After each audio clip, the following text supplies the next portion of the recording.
नमस्कार, आप लोग देख रहे हैं जेजी टीवी और हम लोग आ गए हैं आज महा एग्जिट पोल लेकर।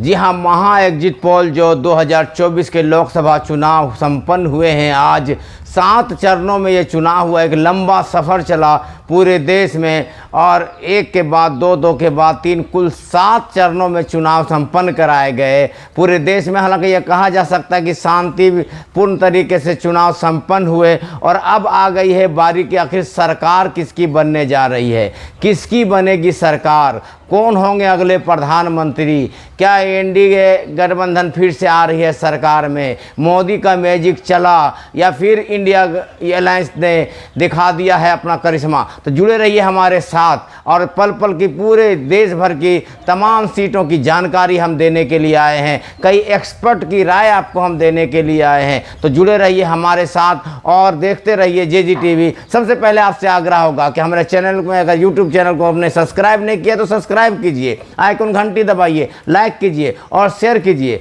और हमारे फेसबुक पेज जेजी टीवी को फॉलो कीजिए, लाइक कीजिए, शेयर कीजिए और अपनी राय जरूर दें। हम अभी आपके बीच 2024 के महासंग्राम का एग्जिट पोल लेकर आए हैं जो आपके सामने हर राज्य की स्थिति आपको बताएंगे, किस राज्य में किन्हें क्या सब मिलने जा रहा है, कितनी सीटें किस गठबंधन को मिलने जा रहा है, क्या मोदी का मैजिक चल गया है या जनता ने अपने रुख को बदल लिया है, राहुल गांधी के दौरे का असर हुआ, खड़गे ने दिखाया है अपने करिश्मा, तेजस्वी यादव का रोजगार का जादू चला है या अखिलेश यादव ने जो दांव चला था वो कामयाब हुआ है। ये तमाम बातों को आपको बताएंगे, एक एक राज्य की बातें आपको बताएंगे, किस राज्य में किन्हें बढ़त मिल रही है बताएंगे, 2019 में क्या स्थिति थी ये सब बताएंगे। लेकिन उससे पहले आप तमाम लोगों से आग्रह है कि हमारे चैनल जेजी टीवी को सब्सक्राइब करें, आइकन घंटी दबाएं, लाइक करें और शेयर करें। साथ ही साथ हमारे फेसबुक पेज जेजी टीवी को फॉलो करें, लाइक करें, शेयर करें और कमेंट बॉक्स में जाकर अपनी राय दें। तो आइए बताता हूं क्या हाल है आज के एग्जिट पोल का। आज का एग्जिट पोल किस और इशारा कर रहा है। हालांकि एग्जिट पोल फिर का बता दूं कि एक आंकड़े होते हैं, आंकड़े में उलटफेर हो सकता है, कुछ कमी बेसी रह सकती है, लेकिन एक रुझान है एग्जिट पोल बता देते हैं। हम आपके बीच देश के कई बड़े पत्रकारों की राय रखेंगे और बताएंगे कि देश का हाल क्या है, 2024 में क्या होने वाला है, तो 4 जून को क्या रिजल्ट आ सकता है। इन तमाम बातों को आपको बता रहे हैं। तो आइए चलते हैं एक एक करके तमाम राज्यों की ओर। तो देश के आम वोटरों ने अपना फैसला सुना दिया है। ईवीएम बॉक्स में ये फैसले बंद हो चुके हैं। अब वक्त का इंतज़ार है 4 तारीख का, 4 जून का, जब ये ईवीएम बॉक्स खुलेंगे और उस बॉक्स में किसके पक्ष में जनता ने मतदान किया है, वोटरों का रुझान किधर था, ये आपको पता चलेगा। लेकिन जो आंकड़े बता रहे हैं इस साल मुकाबला काफ़ी कांटे का है।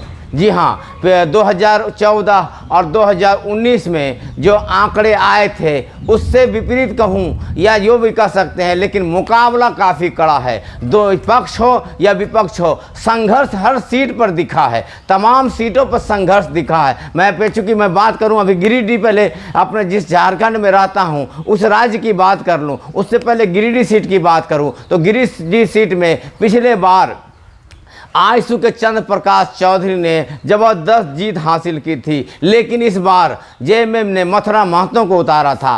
साथ ही साथ झारखंडी भाषा खतियान संघर्ष समिति के जयराम महतो ने अपनी हाजिरी दी और मुकाबला त्रिकोणीय बना दिया है और यह सीट असमंजस की स्थिति में फंसा हुआ है। लेकिन ये कहा जा रहा है कि आयशु को थोड़ी सी बढ़त यहाँ दिखाया जा रहा है, लेकिन अगर यहाँ झारखंड भाषा खतियानी संघर्ष समिति के जयराम महतो, जिनके बारे में कहा जा रहा है कि डुमरी में वह लीड ले रहे हैं, गोमिया में वह लीड ले रहे हैं, बागमारा में वह लीड ले रहे हैं, अगर वो सामने आ गए और वह उनके सर पर जीत का सहरा बंध जाए तो आश्चर्यचकित नहीं होना चाहिए। लेकिन एक आंकड़े ये भी कह रहे हैं कि चूँकि आयशु के तमाम वोटरों पर सेंधमारी जयराम महतो ने कर दिया है, इसलिए झारखंड मुक्ति मोर्चा की जीत भी हो सकती है। कुल मिलाकर गिरिडीह सीट पर कह सकते हैं तो मुकाबला त्रिकोणीय है और आम लोगों का जहां तक कहा जा सकता है, जो विशेषज्ञों की राय है, यहां आयशु हो सकता है कि फिर से यह सीट जीत ले जाए। हम बात करें गिरिडीह के बगल में या गिरिडीह के जिले में अधिकांश क्षेत्रों को पड़ने वाले कोडरमा लोकसभा क्षेत्र में, तो कोडरमा लोकसभा क्षेत्र में केंद्रीय शिक्षा राज्य मंत्री अन्नपूर्णा देवी भाजपा के टिकट से पिछले बार भी जीती थी और इस बार भी उम्मीदवार थी और उनकी एक निश्चित जीत उनको माना जा रहा था। लेकिन इंडिया गठबंधन के विनोद सिंह ने जो प्रदर्शन दिखाया है वो लाजवाब प्रदर्शन कहा जा सकता है और वो यह सीट जीतते हुए दिखाई दे रहे हैं। सिर्फ आंकड़ा मामला सिर्फ यहाँ आके फंसता है कि हाल ही में गांडे के पूर्व विधायक जो भाजपा से विधायक थे और जेएमएम में चले गए थे, जेएमएम के जाने के बाद वो कोडरमा सीट पर दावेदारी कर रहे थे, लेकिन इंडिया अलायंस के तहत यह सीट जो है वो चला गया था माले के खाते में और माले के विनोद सिंह उम्मीदवार बने तो जयप्रकाश वर्मा ने निर्दलीय चुनाव लड़ा। और कहा जा रहा है कि अगर वो 1 लाख के वोट 70,000 से 1 लाख के वोट तक अगर वो लाते हैं तो निश्चित रूप से विनोद कुमार सिंह जो माले के उम्मीदवार है वो जीत रहे हैं। लेकिन अगर जयप्रकाश वर्मा वोट लाने में सफल नहीं होते हैं तो अन्नपूर्णा देवी को आगे बताया जा रहा है। लेकिन इतना तो कहा जा ही जा सकता है कि विनोद सिंह के बारे में कहा जा रहा है उन्हें बढ़त मिली हुई है, ये आंकड़े बता रहे हैं। क्या आखिरी फैसला होगा ये 4 जून को ही पता चलेगा। अब बात मैं देश स्तर पर करूं कि देश में क्या स्थिति है, इस साल एग्जिट पोल किस और इशारा कर रहा है, तो यहां भी बता दूं कि मुकाबला काफ़ी कांटे का है। पिछले बार की बात कहा जाए कि जो चुनावी विशेषज्ञ है योगेंद्र यादव ने जो चुनावी आंकड़े जारी किए हैं, अजीत अंजुम के चैनल पर उन्होंने जो आंकड़े जारी किए हैं उससे मुकाबला काफ़ी दिलचस्प होता दिख रहा है। योगेंद्र यादव के मुताबिक यह जो चुनाव है वो संघर्ष वाला चुनाव है। उन्होंने एक जो बड़ी बात कही, इसके वीडियो में आपको आगे दिखाऊंगा, उन्होंने एक बड़ी बात कह दी है सत्ताधारी दल के लिए और चुनाव आयोग पर भी उन्होंने कुछ टिप्पणी की है जिसकी वीडियो में आपको दिखाऊंगा। लेकिन मैं शुरू करूं योगेंद्र यादव का जो एग्जिट पोल है उसके अनुसार कर्नाटक की बात करूं तो कर्नाटक में पिछले साल भारतीय जनता पार्टी को 25 सीटें मिली थी, 25 सीटें भारतीय जनता पार्टी को मिली थी और कुल 28 सीटों में 25 सीट भारतीय जनता पार्टी को मिली थी। लेकिन योगेंद्र यादव के आंकड़े के अनुसार इस बार भारतीय जनता पार्टी को वहां बड़ा ही लॉस होते दिख रहा है और भारतीय जनता पार्टी सिर्फ 11 सीट जीत रहे हैं, जबकि कांग्रेस के बारे में कहा जा सकता है कि वो 16 सीटें जीत रहे हैं। चूँकि भारतीय जनता पार्टी ने 3 सीटें जदयू जनता दल एस देवगौड़ा की पार्टी को दिया था, 25 सीटें जीती थी पिछले बार, उन्हीं 25 सीटों पर भाजपा ने चुनाव लड़ा था और 25 सीटों पर लड़ने के बाद इस बार कहा जा रहा है योगेंद्र यादव जो चुनावी एक्टिविस्ट है, सोशल एक्टिविस्ट है, उनके अनुसार या कर्नाटक में भारतीय जनता पार्टी को 14 सीटों को लॉस होता दिखाई दे रहा और वह 11 सीटों में आ रही है, जबकि कांग्रेस 16 सीटों पर जीतती दिखाई दे रही है। अब बात करें हम तेलंगाना की। तेलंगाना में पिछले बार भारतीय जनता पार्टी ने 4 सीटें जीती थी और कांग्रेस ने भी 4 सीटें जीती थी, लेकिन इस बार आंकड़े यह कुछ अलग बता रहे हैं। इस बार तेलंगाना में बीआरएस जो है वो पार्टी थोड़ी अब स्थिति उनकी कमज़ोर हुई, जिसका फ़ायदा कांग्रेस और भाजपा दोनों को होने जा रहा है। भारतीय जनता पार्टी 4 से 8 सीटों पर पहुंचने जा रही है, वहीं कांग्रेस भी 4 से 8 सीटों पर पहुंचने जा रही है। ये आंकड़े हैं योगेंद्र यादव के, जिनके आंकड़े हमेशा लगभग सही ही माने जाते हैं। हालांकि उन्होंने ये आंकड़े जारी करते हुए ये कहा था कि ये सिर्फ आंकड़े हैं, इसको फाइनल रिजल्ट तो 4 तारीख को पता चलेगा। लेकिन उनके आंकड़े के अनुसार भारतीय जनता पार्टी तेलंगाना में 4 से 8 सीटों पर पहुंच रही है, यानी उन्हें 4 सीटों का लाभ मिल रहा है। वहीं कांग्रेस भी 4 से 8 सीटों पर पहुंच रही है। योगेंद्र यादव के अनुसार AIMIM कि असदुद्दीन ओवैसी जो 1 सीट जीतते हैं वो जीतते दिखाई दे रहे हैं। तो हम बात कर रहे थे तेलंगाना की, जहां तेलंगाना में 4 सीटों का फ़ायदा भारतीय जनता पार्टी को और 4 सीटों का फ़ायदा कांग्रेस को होते दिख रहा है। अब मैं बात करूं यहाँ पर आंध्र प्रदेश के। आंध्र प्रदेश में भारतीय जनता पार्टी ने TDP से गठबंधन किया था और यहाँ भारतीय जनता पार्टी और NDA सहयोगी को कुल 15 सीटें दिखाई दे रही है। यहाँ पर भारतीय जनता पार्टी को थोड़ा सा फ़ायदा है दिखाई दे रहा है। भारतीय जनता पार्टी को यहाँ 2 सीट, वहीं उसके सहयोगी को 13 सीट दिखाया जा रहा है, वहीं अन्य को 10 सीटें कही जा रही है। तो ये आप आपको आंध्र प्रदेश की बात है, जहां भारतीय जनता पार्टी को 2 सीट और एनडीए सहयोगियों को 13 सीट और अन्य को 10 सीटें बताई जा रही है योगेंद्र यादव के आंकड़े के अनुसार। अब बात करूं तमिलनाडु की। तमिलनाडु में भारतीय जनता पार्टी के पास खोने को कुछ नहीं था, पाने के लिए बहुत कुछ था, लेकिन लगता है वो पा नहीं पाई है। तमिलनाडु में भारतीय जनता पार्टी को योगेंद्र यादव के आंकड़े के अनुसार 1 सीट मिल रही है, उनके सहयोगी को 1 सीट मिल रही है। वहीं कांग्रेस को 8 सीट और कांग्रेस इंडिया माने गठबंधन के सहयोगी को 25 सीट मिलने जा रही है, अन्य को 5 सीट। तो यहाँ कांग्रेस को लाभ होता जा रहा है, इंडिया गठबंधन को लाभ होते हुए दिखाई दे रहा है। तो ये बात है तमिलनाडु की है, जहाँ की भारतीय जनता पार्टी ने एडीएमके से भी गठबंधन किया था, लेकिन उसका लाभ तमिलनाडु में भारतीय जनता पार्टी को नहीं मिलता दिख रहा है। सिर्फ 1 सीट भाजपा के खाते में जाते दिख रहा है योगेंद्र यादव के अनुसार। अब बात करें महाराष्ट्र की। जी हाँ, महाराष्ट्र जो एक बहुत ही राजनीतिक उथल पथल वाला राज्य रहा है, जहां एनसीपी भी टूटी थी, जहां शिवसेना भी टूटी थी, माफ़ करें। उसके बाद ये बताया जा रहा था कि वहाँ शरद पवार की एनसीपी और उद्धव ठाकरे की शिवसेना शायद गुम हो जाएगी, लेकिन इन लोगों ने एक वर्चस्व की लड़ाई लड़ी और खुद को असल एनसीपी, असल शिवसेना साबित करने के लिए लगातार कोशिश करते रही। और उसका नतीजा ये हुआ है कि यहाँ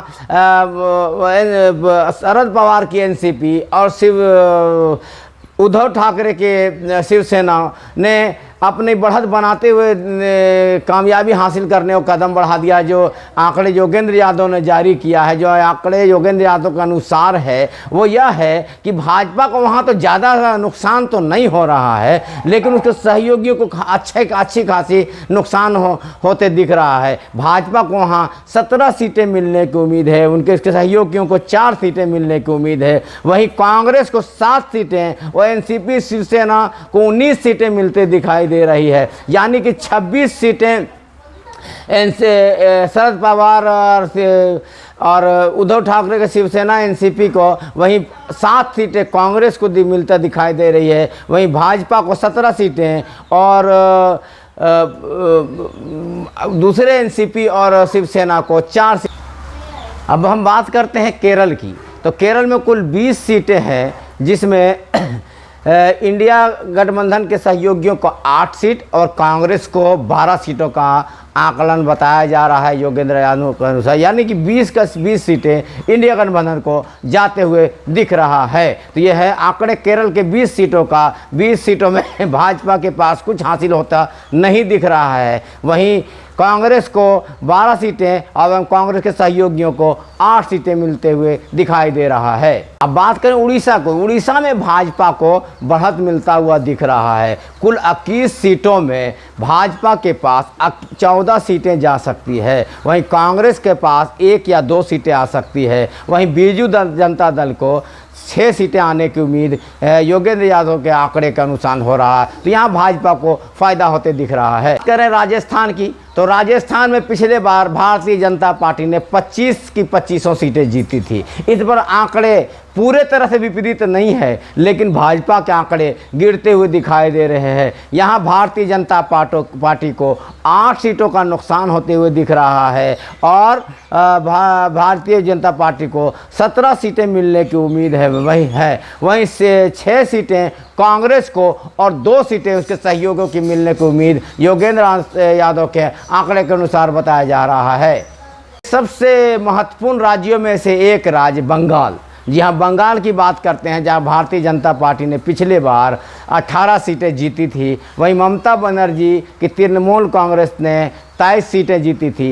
इस बार आंकड़ा का बंगाल में योगेंद्र यादव के अनुसार लगभग कमोबेश वही हो सकता है। और यह कहा जा सकता है कि बंगाल में 19 के आंकड़े दोहराए जा सकते हैं। हालांकि ये भी कहा जा सकता है कि भाजपा 1-2 सीटें वहां कम हो सकती है, बढ़ने की संभावना बिल्कुल नहीं है, ये योगेंद्र यादव के अनुसार है। अब बात करें देश के सबसे बड़े राज्य और सबसे महत्वपूर्ण राज्य यूपी का, उत्तर प्रदेश का। उत्तर प्रदेश के बारे में कहा जाता है कि उत्तर प्रदेश जिसके साथ जाता है केंद्र की सरकार उसकी बनती है। पिछले बार यहाँ भारतीय जनता पार्टी ने 62 सीटें जीती थी, जबकि उसके सहयोगी ने 2 सीटें जीता था। बहुजन समाज पार्टी ने 10 सीटें जीती थी और समाजवादी पार्टी ने 5 सीटें जीती थी। लेकिन इस बार आंकड़े बहुत ही चौंकाने वाले आने के अनुसार अनुमान है। यह अनुमान योगेंद्र यादव जो चुनावी विश्लेषक है उनके अनुसार ये बहुत बड़ा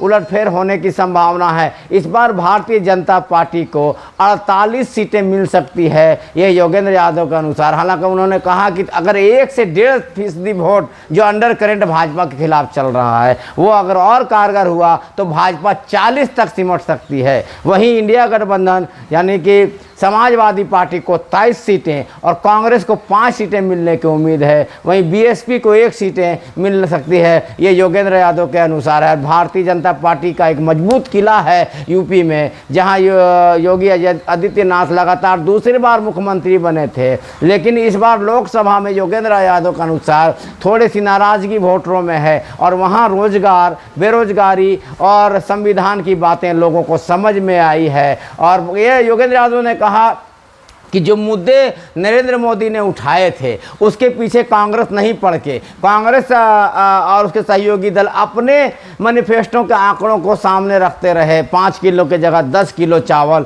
1 लाख रुपया हर महिलाओं को सालाना देने का वादा और कई तरह की जो योजनाएं कांग्रेस लेकर आने वाली है वो इन योजनाओं को जनता के पास रखी। नरेंद्र मोदी के कटाक्ष आरोपों का, नरेंद्र मोदी के भाषणों का जवाब देने से बचते हुए इंडिया गठबंधन के नेताओं ने अपने मैनिफेस्टो को जनता के पास रखा, जो यूपी में बहुत हद तक कामयाब होते हुए दिख रहा है। और भारतीय जनता पार्टी को योगेंद्र यादव के अनुसार 48 सीटें मिलने की उम्मीद है। वहीं कांग्रेस को 5 सीटें मिलने की उम्मीद है, जबकि समाजवादी पार्टी को 23 सीट मिलने की उम्मीद योगेंद्र यादव के अनुसार है। अगर ऐसा हुआ तो भाजपा के हाथ से केंद्र की सत्ता थोड़ी दूर होते हुए दिख सकती है। बात करें बिहार में जो योगेंद्र यादव ने आंकड़े जारी किए हैं वही आंकड़े तमाम लोगों ने जारी किए हैं और पूरे देश को ये पता है कि इस बार बिहार में तेजस्वी यादव ने रोजगार का जो मुद्दा उठाया है वो सब जगह ज़मीन पे भी दिखा था। इसका असर ये होने वाला है कि भारतीय जनता पार्टी इंडिया गठबंधन ने पिछले बार 40 में 39 सीटों को जीत लिया था, लेकिन इस बार स्थिति कुछ विपरीत है। बताया जा रहा है कि इस बार भारतीय जनता पार्टी वहां सिर्फ 17 सीटों पर चुनाव लड़ रही है, जो पिछले बार 17 सीट उन्होंने जीता भी था। लेकिन इस बार भारतीय जनता पार्टी को खुद 5 सीटों का नुकसान होते हुए वे 12 सीटों पर सिमट रहे हैं। वहीं उसको सहयोगी जदयू हो या चिराग पासवान की लोजपा हो, ये लोग मिलकर 12 सीटें जीतने की उम्मीद है। लेकिन कांग्रेस को यहाँ 3 सीटें और आरजेडी को 12 सीटें और अदर को 1 सीटें मिलने की उम्मीद है। यानी कि यहाँ पर 15 सीटों का नुकसान इंडिया गठबंधन को होते जा रहा है, फायदा होते जा रहा है। 15 सीटों का फायदा इंडिया गठबंधन को होने वाला है और नुकसान जो है इंडिया गठबंधन को 15 सीटों का हो सकता है। योगेंद्र यादव के अनुसार कि भारतीय जनता पार्टी 240 से 250 सीटें जीत सकती है और अपने सहयोगियों के साथ